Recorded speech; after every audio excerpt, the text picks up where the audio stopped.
Esto es Cabildeo Digital.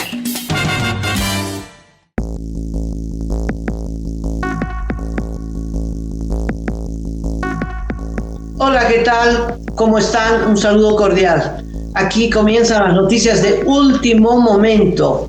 Abordaremos la crisis entre Ecuador y México, por supuesto, la posición del gobierno boliviano. Estaremos en la tragedia de la cola para el diésel, 4 muertos en el Paraguay.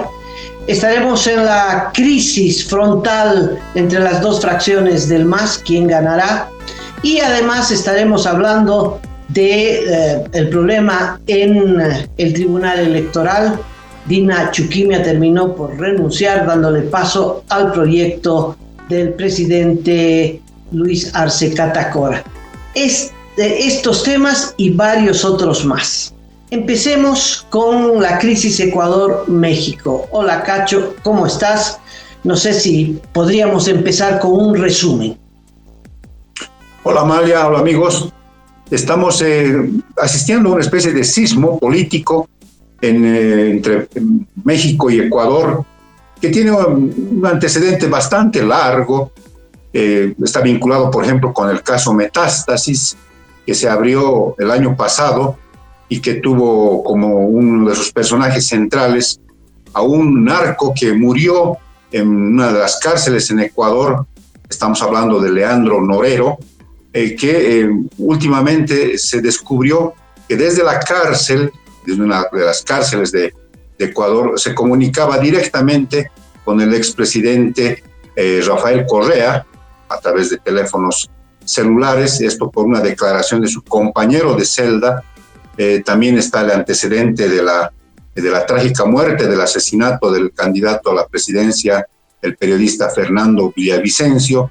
Está toda esta violencia, Amalia, que se ha vivido en Ecuador, en las cárceles de ese país, con la desaparición, con la huida de varios líderes de las bandas de narcos allá en Ecuador. Entonces es una cosa bien compleja que ha derivado en esto que ha ocurrido el viernes en la noche, el sábado en la madrugada, que fue el asalto a la embajada mexicana en Quito para capturar, para detener a Jorge Glass, el ex vicepresidente de Rafael Correa, que estaba con una condena por actos de corrupción. Él estuvo involucrado en el caso Odebrecht hace bastantes años, cumplió unos años de prisión, luego salió, luego volvieron a encarcelarlo. Es también una cosa bien confusa, pero bueno, él es parte de esta suerte de triangulación, de conexión también con el narcotráfico. Jorge Glass tiene conocimiento de estas vinculaciones de Leandro Norero con Rafael Correa. Fue parte también de esta ligazón con el narcotráfico en el Ecuador. Entonces es muy importante, digamos, lo que pueda decir Jorge Glass en relación a estos actos de la criminalidad que se ha apoderado del Ecuador. Entonces, con estos antecedentes se produjo este asalto a la embajada mexicana, por supuesto condenable desde todo punto de vista, porque se han violado varios acuerdos, varios tratados internacionales, se ha violado el derecho internacional, y con este alto costo se ha detenido a Jorge Glass, que ha sido trasladado a la cárcel de La Roca, en Guayaquil, que es una de las cárceles más seguras en Ecuador, y que seguramente ya debe estar siendo sometido a interrogatorios, a todos estos pasos procesales para conocer la verdad respecto del origen mismo de esta criminalidad que se ha apoderado del país de Ecuador. ¿Qué va a suceder ahora?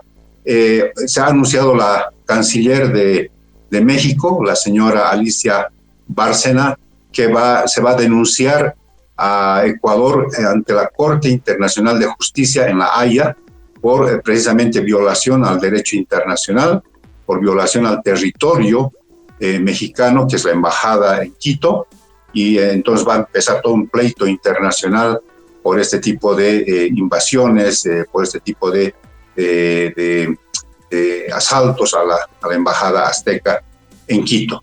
Además, se han pronunciado varios países y entonces tiende a complicarse más si es que no se encontrara una salida negociada, pero no creo que sea, por ejemplo, la liberación de Jorge Glass.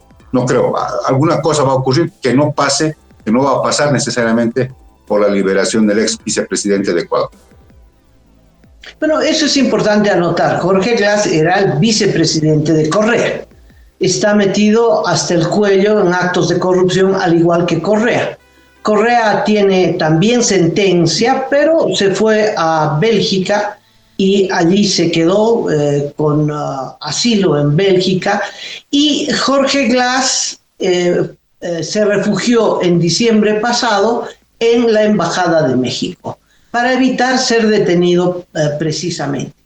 El presidente del Ecuador, Daniel Noboa, ha reconocido su responsabilidad porque esta operación policial de invasión a la Embajada de México no ha sido una iniciativa de la policía ni de la fiscalía, sino del presidente Noboa.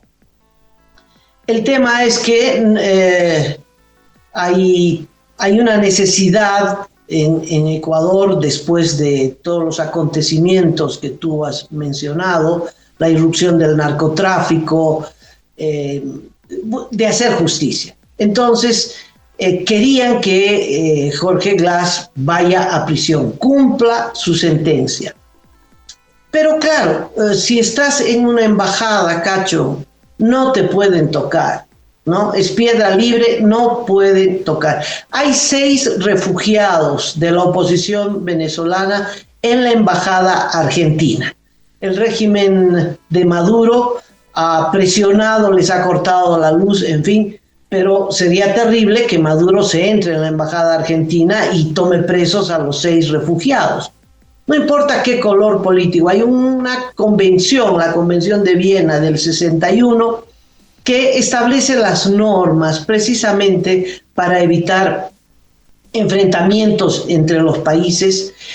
Por suerte, Ecuador y México tienen Centroamérica, más que Centroamérica en el medio, ¿verdad? Colombia y Centroamérica en el medio, de tal modo que guerra no puede haber. Por suerte, pero si hubieran sido vecinos hay guerra, porque lo ocurrido es muy grave. Se supone que las embajadas son inviolables, no puedes entrar a una embajada, y se entraron. No importa el motivo, no podían entrar. Ahora se buscarán sanciones, aislamiento diplomático seguro, hasta Argentina, todos los países de Latinoamérica, la OEA en pleno, se han pronunciado en contra de la acción de Ecuador en relación a este punto. Nicaragua es el único país que ha roto relaciones. Por supuesto, México rompió al tiro relaciones, ¿no? Pero le siguió Nicaragua. El gobierno de Bolivia ha pedido el retorno de su embajadora en Ecuador, lo que es también un signo de... es algo más que un pronunciamiento, ¿no? En materia diplomática es al borde de la ruptura de relaciones, pero no rompió relaciones, pero casi. En fin, es posible que en la Corte de la Haya se establezca violaciones, sanciones, es posible que se establezca algún tipo de bloqueo económico, en fin, no es fácil. Esto va a tener consecuencias para Ecuador y creo que políticamente para Noboa, que dentro de año y medio vuelve a buscar la reelección presidencial. Habrá que medir qué dice la opinión pública ecuatoriana, ¿no? Si a pesar de la ola internacional respalda a su presidente, porque hubo mucha corrupción y se escaparon, tienen muchos contactos internacionales, en fin. Donde quiero apuntar, Cacho, es a México. México ha tenido una injerencia política también muy censurable, ¿no? No ha llegado a lo de Ecuador, a una agresión policial contra una embajada, que ya es palabras mayores, pero por Dios, López Obrador se ha metido en los asuntos internos y nosotros hemos sido víctimas de la acción de López Obrador. López Obrador en Bolivia, el 19, fue parte del fraude electoral de Evo Morales. Mandó sus expertos en fraude electoral, ¿no? En informática, operaron como 8 en el equipo paralelo que montaron para cambiar los datos electorales en nuestro país. La huida de Evo Morales estuvo coordinada al milímetro con López Obrador. No sé si te acuerdas la llegada de Evo Morales a México, le pusieron guardaespaldas, restaurantes de lujo, inventaron la historia de que el aviador mexicano era testigo de que se había disparado contra el avión mexicano, cosa que es absolutamente falsa. Y en el Ecuador lo mismo. En el Ecuador, López Obrador ha trabajado milimétricamente con el correísmo en contra de la voluntad popular. De tal modo que aquí hay una injerencia que nadie censura, que nadie... Ahora todo el mundo es la ola contra Noboa y contra esto, que tienen razón, ¿verdad? Porque es una grosería diplomática, política, pero López Obrador tiene una injerencia tan grande como la tiene Cuba, Venezuela y Nicaragua en los países a los que quiere controlar. Ese es un punto muy interesante que abordas, Amalia, y que tiene que ser tomado en cuenta si es que se plantea, como ha anunciado la canciller mexicana, por parte de la Corte Internacional de Justicia, ¿no? Suponemos que es un estrado judicial internacional que va a saber sopesar las cosas, ¿no? ¿Qué ocurrió en la cronología más reciente en esta crisis que ha hecho, se ha planteado con el rompimiento de relaciones? Noboa declaró persona no grata a la embajadora mexicana en Quito, precisamente por estos grados de injerencia en la política interna de su país. Después de esto, ¿qué hizo Andrés Manuel López Obrador? Dio asilo a Jorge Glass. La respuesta a Noboa fue darle el asilo, porque estaba en calidad de huésped desde diciembre de 2023. Y la respuesta de Noboa fue más dura todavía. Fue el asalto a la embajada azteca en Quito. Así se manejaron en estas últimas semanas las cosas, con López Obrador metiendo sus narices en la política interna en Ecuador, donde en los últimos días, Amalia, volvieron a aparecer los asesinatos en masa en Ecuador. Se contabilizaron, según los registros periodísticos, 80 muertos en 2-3 días, otra vez a manos del crimen organizado en ese país, sobre todo en Guayaquil. Entonces, hay una especie como de raíz, de corazón, de cerebro que está manejando las cosas en Ecuador en términos de crimen organizado, narcotráfico, violencia, que no está dejando surgir a ese país. Y parece que esa es la razón de fondo de la actuación del presidente Noboa. Entonces, vuelvo a la Corte Internacional de Justicia. Tiene que, me imagino, sopesar el argumento de México, que es efectivamente haber violado territorio mexicano con el asalto a la embajada mexicana en Quito, versus este argumento de Noboa, que es que se está queriendo dar impunidad a un personaje como Jorge Glass, que tiene mucho que decir con relación no solamente a los temas de corrupción, sino que sabe mucho del tema del narcotráfico, del crimen organizado, y cómo los exgobernantes ecuatorianos estaban metidos hasta el cuello. Déjame decirte que Rafael Correa se comunicó en las últimas horas con un medio argentino, con CR5, y despotricó contra Noboa, ¿no? Lo llamó un muchacho rico que maneja Ecuador como una hacienda bananera, que no paga impuestos, que es un explotador de sus trabajadores en sus haciendas bananeras, que es un millonario narcisista, pero le faltó calificativos para echárselos encima a Noboa. Pero en ese grado ya casi de desquicio en sus palabras, se notaba su tremenda preocupación, casi su desesperación de Correa porque le ocurra algo. Él incluso dijo, yo tengo 53 procesos encima, ¿qué más quieren hacerme? Entonces, como decir, Glass puede decir algo grave y entonces, caramba, ni siquiera estando aquí en Bruselas podría salvarme. Entonces, es muy complicado. No sabemos todavía las raíces más profundas de lo que está ocurriendo en Ecuador y que quizás Jorge Glass sí sepa, Jorge Glass sí tenga conocimiento y quizás tratando de salvarse pueda decir muchas cosas que en este momento no sepamos. Sí, el hecho que se tiene que verificar es el hilo conductor, y si ese hilo conductor es el narcotráfico. López Obrador, no solo por razones ideológicas, está con el correísmo. López Obrador, pues se sospecha que tiene una convivencia con el narcotráfico, ¿no? Una convivencia que no es tan pacífica, pero cuando es el cumpleaños de uno de los grandes narcos o de la madre de uno de los grandes narcos, la felicita públicamente, ¿no? Se ha llegado a esos extremos. Entonces, el vínculo de López Obrador con Evo Morales también tenía algunas raíces que por ahí andan, ¿no? En realidad, en todo este grupo de presidentes autoritarios y dictatoriales, pues uno de los sostenes no solo es la ideología, sino con qué se sostienen económicamente. Y pues hay denuncias enormes de que, por ejemplo, en Venezuela está este clan de los soles encabezado por el segundo hombre del régimen.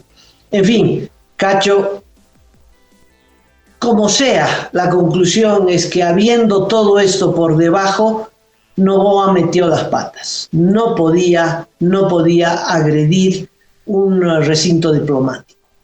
Y eso podrá tener sus atenuantes, pero la sentencia es condenatoria. Eso te anticipo. Sí. Quizás para complementar, Evo Morales ha pedido a Luis Arce que se rompan las relaciones también, y casualmente hay muchas mujeres, Amalia, que son protagonistas en toda esta crisis. La canciller mexicana, la señora Alicia Bárcena, la canciller boliviana, doña Celinda Sosa, la embajadora boliviana en Ecuador, la señora Secundina Flores, que ya está en La Paz, que tiene que rendir un informe a la Cancillería boliviana, la embajadora Miriam Esparza, que es la embajadora de Ecuador en Bolivia, que también ha sido convocada a la Cancillería para que informe qué es lo que ha pasado en el país hermano de Ecuador. Entonces, da esta casualidad que, como nunca, mujeres al mando de las diplomacias en nuestros países están de alguna manera siendo protagonistas de primera línea en esta crisis sin precedentes entre México y Ecuador, que se va a resolver aparentemente en la Corte Internacional de Justicia con sede en La Haya. Bueno, momento de cambiar de tema. Cacho, vos que te tomas la molestia de escucharlo a Evo Morales, por favor, cuéntame qué dijo Morales a propósito de los congresos y esta pugna interna entre las dos alas del MAS. Yo creo que el contexto de esto es que Luis Arce Catacora nombró de manera ilegal a otro de los representantes del Ejecutivo en el Tribunal Electoral. No podía hacerlo porque la persona que él había designado no había renunciado ni se había muerto. Estoy hablando de Dina Chuquimia.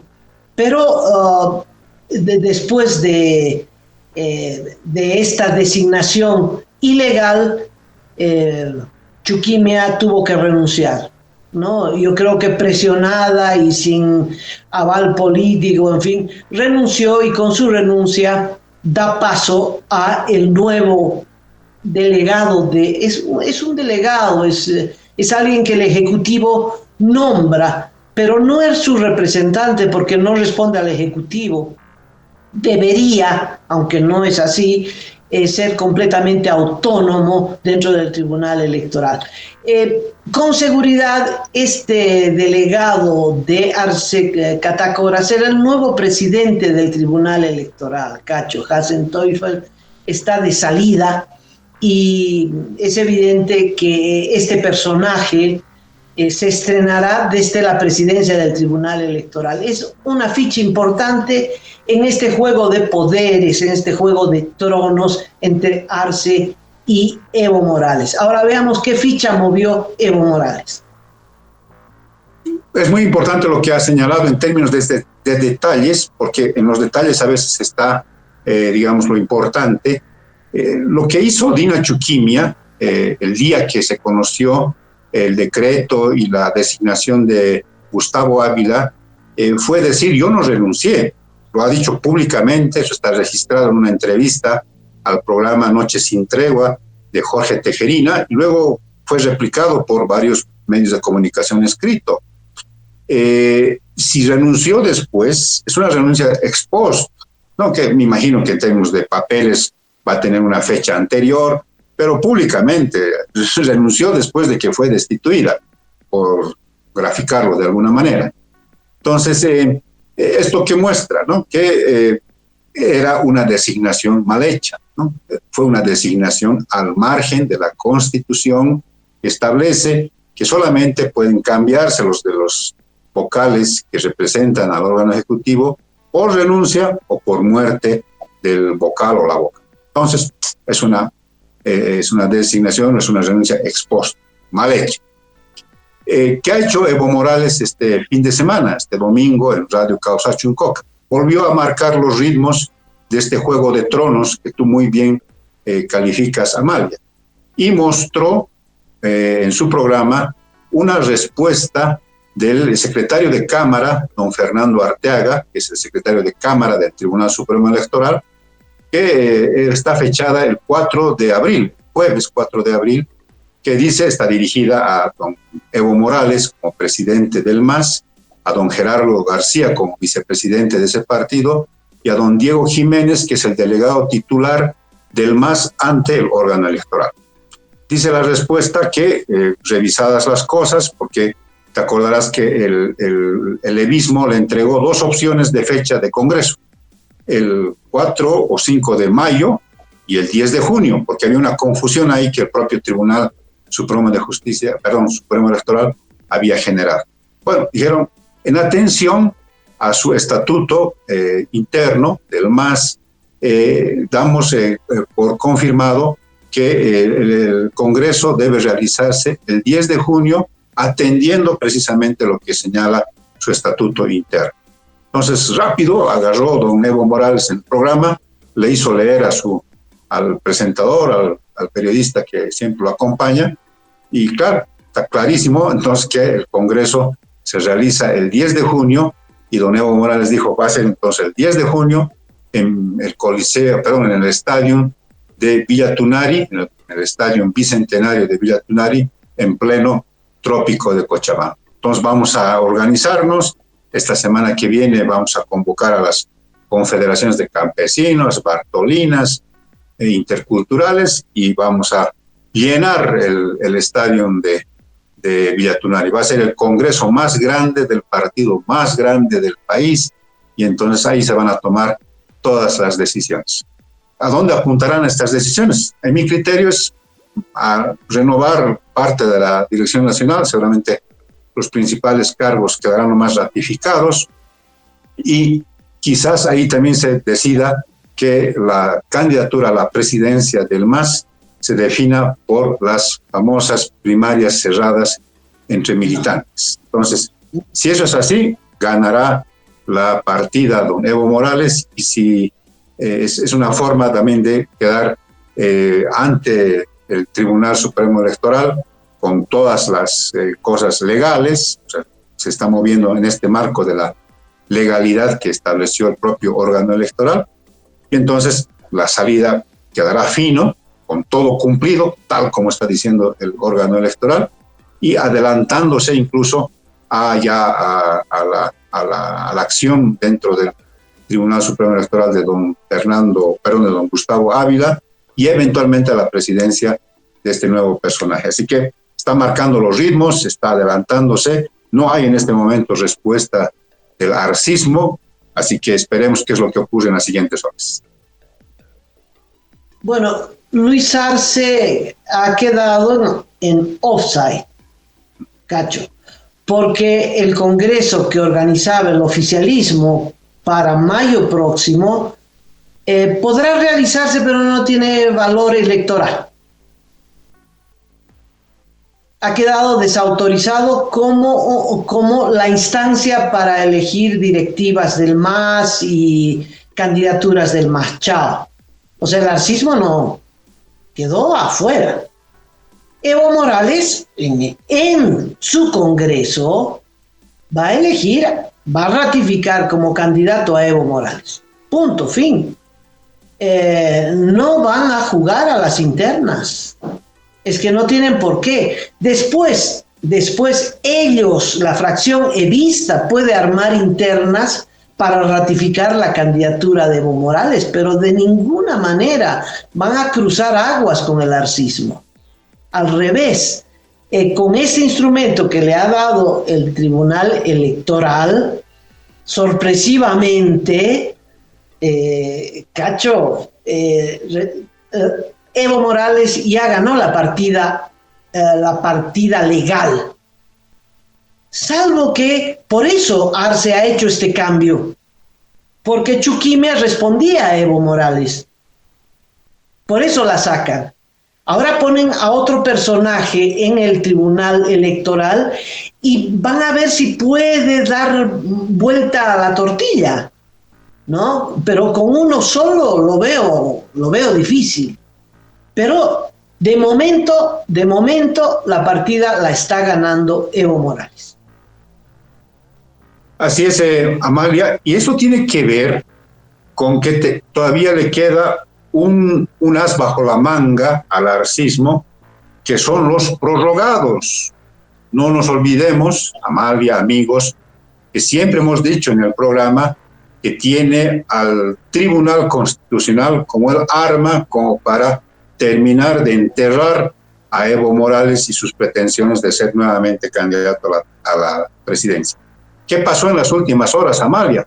Se concluyó un plazo de una etapa media chistosa, pero grave al mismo tiempo, de la revisión de las inhabilitaciones de los postulantes.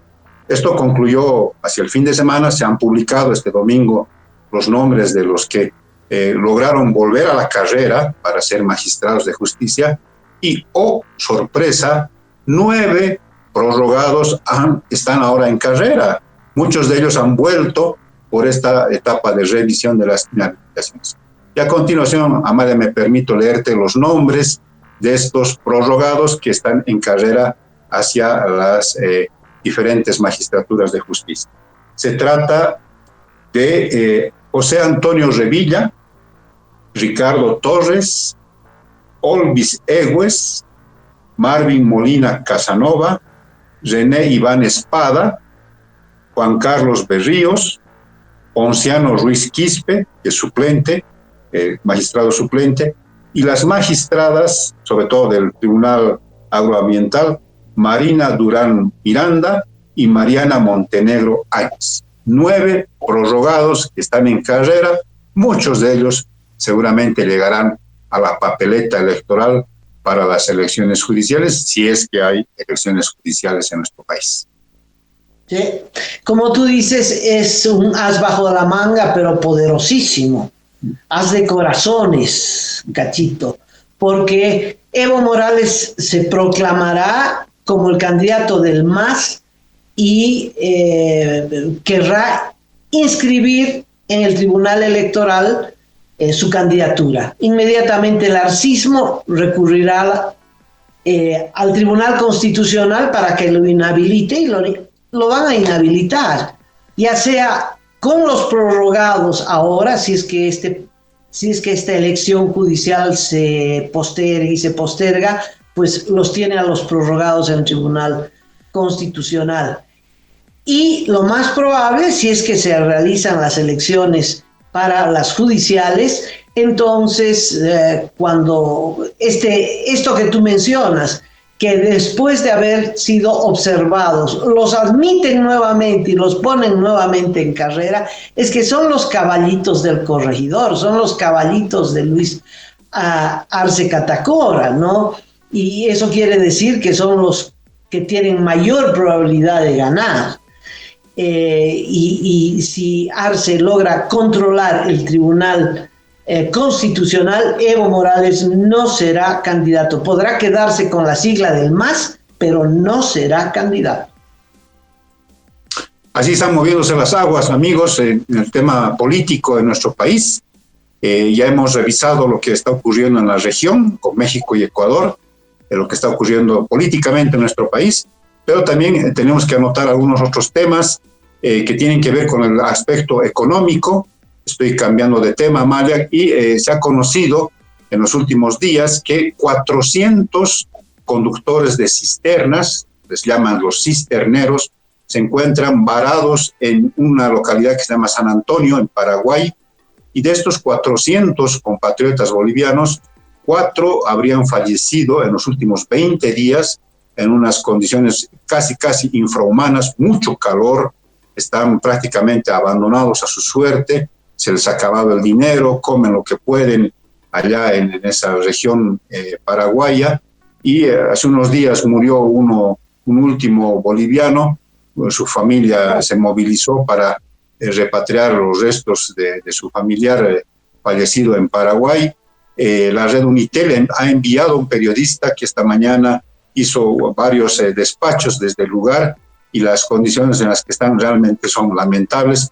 Y lo más grave es que no saben cuándo van a volver, porque no les cargan el combustible. Ellos dicen porque no pagan desde yacimientos a las empresas que hacen de intermediarias, de proveedoras del combustible. Entonces, como no pagan y no hay dólares aparentemente para el pago del combustible, entonces no les cargan el combustible y no saben hasta cuándo se van a quedar en estas condiciones complicadas para ellos. La mayoría son gente del occidente del país y entonces no están acostumbradas a estos calores intensos que se producen en Paraguay.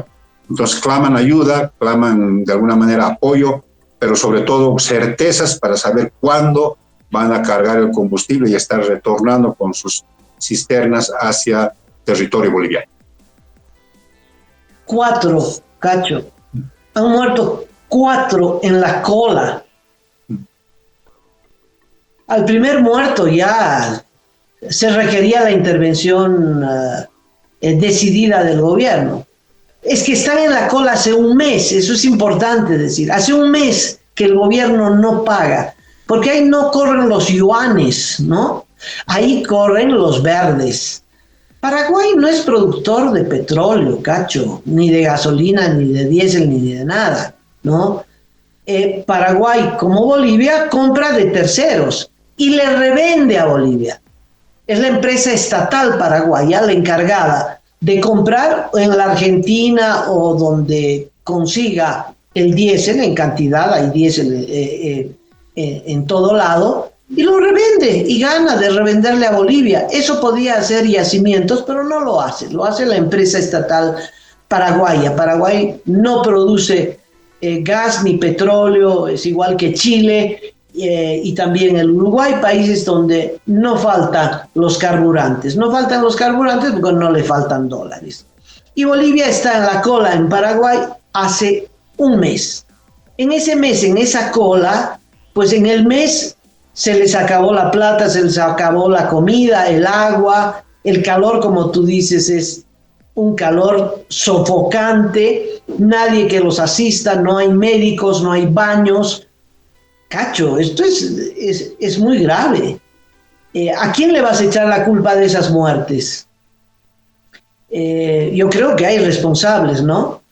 Y no aflojan los dólares porque no hay dólares. No hay dólares porque cayeron las exportaciones, en fin, es toda la cadena que venimos repitiendo insistentemente y que el gobierno no hace nada. Para el gobierno no pasa nada, ¿no? Para el gobierno no hay ningún estado de emergencia, ningún foco rojo prendido. El gobierno como si nada está preocupado en cómo va a mantenerse en el poder. Son todos planes de poder, tienen un plan de endeudamiento, ese es el plan, no es un plan económico, es un plan para endeudarse más, y quiere endeudarse más para tapar los huecos y dar apariencia de normalidad. Y ahí tienes a la gente haciendo cola por el diésel. Sí, Amalia, es penoso, es por decirlo menos, penoso ver a estos compatriotas bolivianos en estas condiciones complicadas para ellos, pero con la incertidumbre de no saber cuándo van a recibir el combustible y cuándo van a estar retornando a nuestro país con la carga con la que de alguna manera incluso mantienen a sus familias, ¿no? Porque de eso es de lo que viven los denominados cisterneros en nuestro país y que hacen recurrentemente este tipo de viajes, porque además, claro, pierden dinero, porque claro, tienen los vehículos parados, no están funcionando, bueno, es toda una complicación adicional incluso para sus familias. La ANH se ha pronunciado sobre este tema, su responsable a nivel nacional ha dicho que no hay ningún tipo de problemas, todo lo contrario, más bien que han entrado millones de litros al país y que se garantiza el abastecimiento de combustibles en estos días, así que él ha dado una señal de que no va a haber ningún tipo de desabastecimiento en el país, aunque ya se han notado problemas, sobre todo en los surtidores de las provincias, en áreas rurales donde estaba habiendo dificultades, y se han descubierto también algunas redes ahí de cómo se alteran los tanques, cómo se hacen varias maniobras como para cargar más combustible alterando los tanques, y eso se revende luego en el mercado negro, donde el litro incluso llega a costar en nuestro país, Amalia, hasta 7 bolivianos el litro de gasolina y diésel. Estas alteraciones de tanques, utilizando bidones, ya se está produciendo también este mercado negro especulativo de los combustibles que están duplicando el precio, el valor de la gasolina y el diésel. El único que está tranquilo con esto es don Rafael Ernesto Arce Mosqueira, que él sí puede comprarse miles de litros ahí al costo y rapidito le entregan el diésel que necesita. No, iba a eso. El hijo de Arce tiene un cupo de 35.000 litros, ya recibió 19.000 litros. ¿Para qué? ¿A raíz de qué? Es decir, si a un chofer que está cargando 3 veces el tanque y sin duda contrabandeando, pero no lo encontraron contrabandeando simplemente porque está en la lista que cargó 3 veces, lo meten preso, y el hijo del presidente con 19.000 litros, nadie dio una explicación, ¿has visto? Que nadie salió a decir, esta es la razón, tiene una empresa, produce soya, necesita para su tractor, algo. Es decir, en este marco de 4 muertos, 400 cisterneros en la cola asándose en sol en Paraguay, choferes que contrabandean y que los pescan y los que los meten presos. Bueno, tenemos esta noticia de un hijo de presidente que recibe gasolina en cantidades industriales cuando no tiene ninguna industria. Es realmente bochornoso. Y como tú has podido constatar, para el gobierno no pasa nada, todo está normal. Si todo está normal, los cisterneros están locos, hacen cola porque les encanta tomar sol en el Paraguay. ¿Por qué no pueden volver? Eso no es normal. La agencia de hidrocarburos, todo está normal. No está todo normal. La gente está muriendo. Eso no es normal. Es un escándalo, Cacho, es un escándalo. Realmente estamos cuesta abajo en la rodada, imparable. Así es, Amalia. También hay otro problema que mañana va a empezar a hacerse sentir en el país, y es que el sector médico ha decidido un paro de 72 horas esta vez en contra de la jubilación obligatoria a los 65 años, Primero fue un paro de 24 horas, luego se extendió a un paro de 48 horas y esta semana, a partir de este martes, arranca una paralización de actividades de 72 horas, donde los pacientes van a ser los que van a llevar la peor parte, porque esto va a suponer otra vez la reprogramación de intervenciones quirúrgicas, de atención en consultas, sobre todo con especialistas. Caramba, es una pena, pero aquí los pacientes son los que van a llevar el primer impacto de este paro de 72 horas.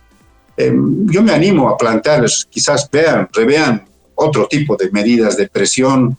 No sé, pues la dirigencia quizás de los mandiles blancos tendrán que pensar en otro tipo de medidas que no necesariamente sea sacrificar a los pacientes que seguramente necesitan ser atendidos, con operaciones, con consultas, con laboratorios, porque cierran todo, o sea, atienden las emergencias y las diálisis, pero los laboratorios, las operaciones, las consultas quedan canceladas. En este caso, Cacho, voy a dirigir la protesta al gobierno. Mira, los médicos no están solos. Se sumaron maestros y se sumó las universidades. ¿Cuál es el punto? Que a los 65 años el gobierno quiere deshacerse de gran parte del personal de los servicios estatales, educación, salud, universidades y también de los empleados públicos, pero los empleados públicos no son el problema, porque eso se renuevan cada vez que hay cambio de gobierno, ¿verdad? Pero en la universidad, por ejemplo, casi el 50% de los catedráticos tiene más de 60 años. Y este es un buen dato, Cacho, porque para ser catedrático necesitas experiencia. Y es bueno que los médicos tengan también un porcentaje muy grande con esa edad, más de 60 años, porque significa que es un personal con experiencia, con conocimiento. En otras cosas podrían considerarse que ya son viejos, pero en materia de cátedra, en materia de medicina, es la flor de la edad. Ahora el gobierno saca un comunicado y dice, no, en la ley que estamos presentando hay una revisión médica obligatoria a los 65, pero eso no va a determinar la jubilación obligatoria. Ah, sí, no va a determinar, entonces ¿para qué lo ponen? ¿Para qué ponen en la ley? Esa ley tiene un objetivo, que es sacar por lo menos a un tercio del personal, tanto en magisterio como en salud, como en las universidades. Es mandar a la jubilación. Ahora, la gente, ¿por qué no quiere jubilarse, Cacho? Porque las jubilaciones son una lástima. Si tú ganas 1,000 al mes, pues vas a recibir 400.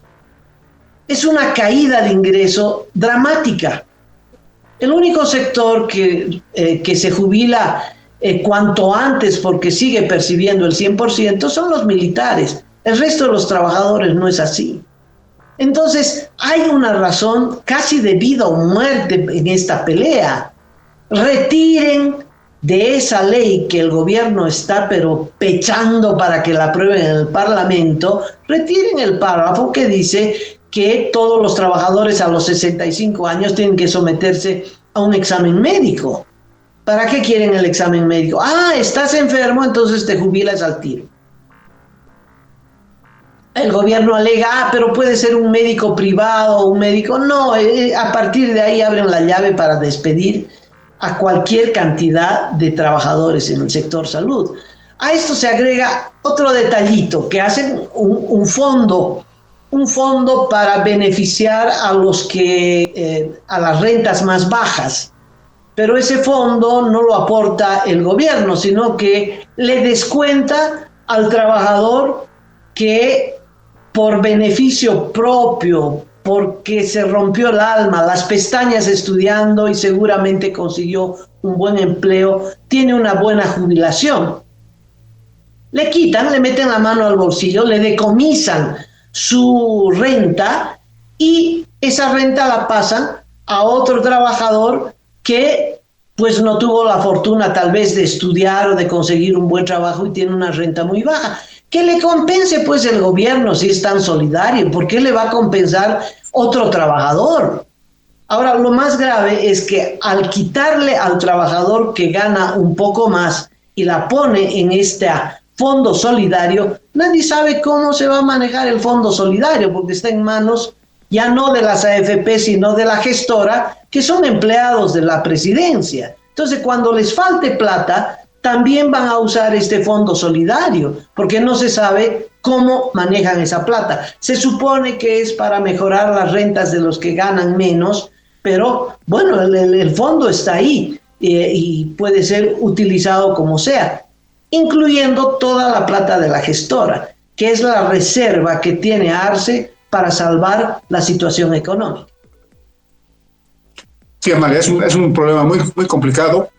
Yo sostengo que hay que rever este método de lucha de médicos, de maestros y de otros sectores sin abandonar la causa, ¿no?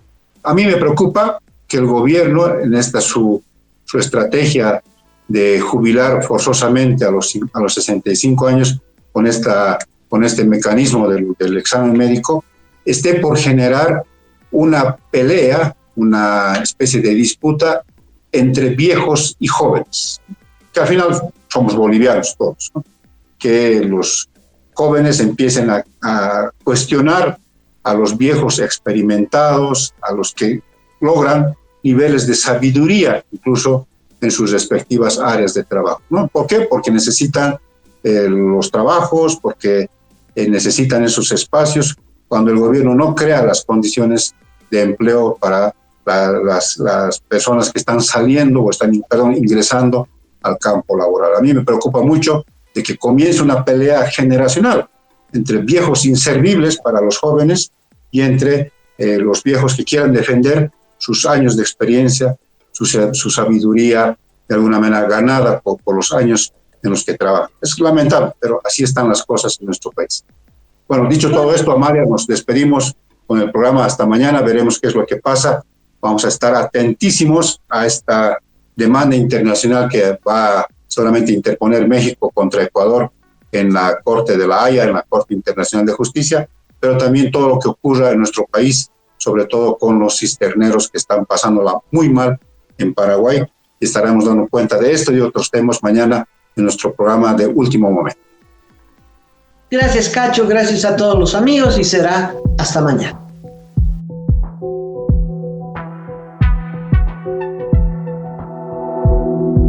Aporta a Cabildeo Digital y apoya al periodismo independiente.